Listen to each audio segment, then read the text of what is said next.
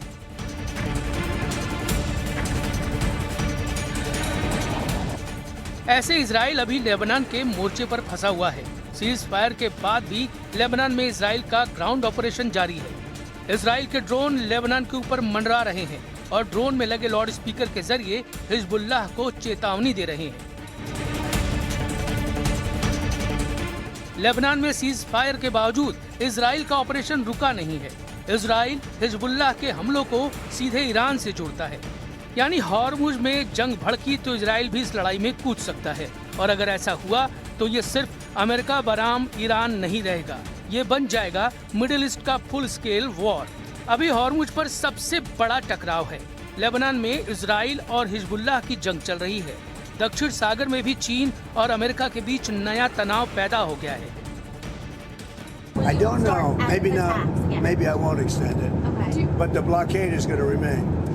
But maybe I won't extend it. So you have a blockade, and unfortunately we'll have to start dropping bombs again. Thank you very much, everybody. Thank you. I think it's going to happen. अब सवाल ये है क्या ये सब सिर्फ दबाव बनाने की रणनीति है या फिर युद्ध की उल्टी गिनती शुरू हो चुकी है? क्या अगले 48 घंटे दुनिया के लिए सबसे खतरनाक साबित होंगे? क्या एक छोटी सी गलती पूरी दुनिया को जला सकती है? तो तस्वीर अब और साफ हो रही है।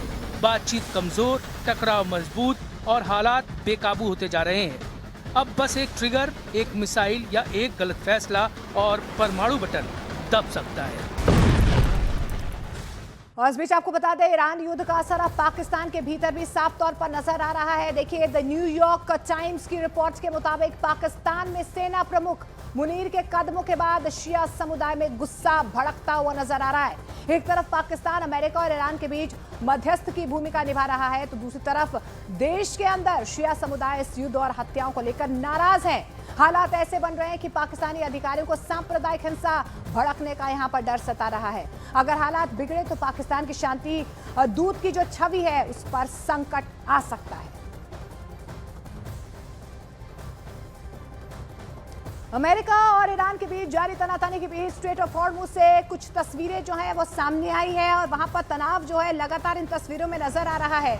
ओमान के मुसदम इलाके से रिकॉर्ड किए गए इस वीडियो में समंदर में बड़ी संख्या में जहाज नजर आ रहे हैं। रिपोर्ट्स के मुताबिक अमेरिका, इजरायल और ईरान के बीच युद्ध के चलते हॉर्मुज में शिपिंग पूरी तरह से प्रभावित नजर आ रही है। इस स्ट्रेट से वैश्विक तेल और गैस सप्लाई होती है। ऐसे में यहाँ पर ट्रैफिक रुकने से अंतर्राष्ट्रीय सप्लाई चेन पर बहुत बड़ा असर पड़ेगा। तो स्ट्रेट ऑफ हॉर्मुज को लेकर स्थिति जो है जस की तस बनी हुई है। अमेरिका की तरफ से नाकेबंदी की गई है। ईरान लगातार कंट्रोल बनाए हुए है और ऐसे में देखिए अभी भी संवेदनशील हालात स्ट्रेट ऑफ हॉर्मुज पर बने हुए हैं।